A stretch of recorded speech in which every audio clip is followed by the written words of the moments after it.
বৃক্ষরোপণে সাজায় দেশ, সবার আগে বাংলাদেশ প্রতিপাদ্যে বৃক্ষরোপণ অভিযান 2026 এর উদ্বোধন করেছেন সেনাপ্রধান জেনারেল ওয়াকারুজ্জামান।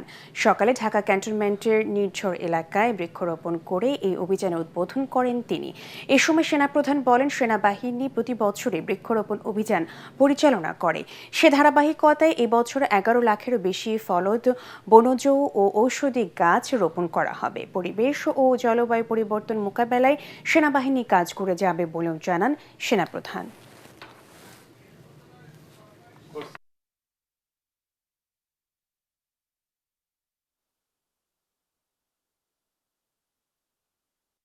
আমরা সেনাবাহিনীতে এই বৃক্ষরোপণ অত্যন্ত ভালোভাবে পালন করে থাকি এই অভিযান, এবং বাংলাদেশের যত সেনানিবাস আছে অথবা যেই সমস্ত জায়গায় সেনাবাহিনী আছে দেখবেন সেখানে গাছ আর গাছ।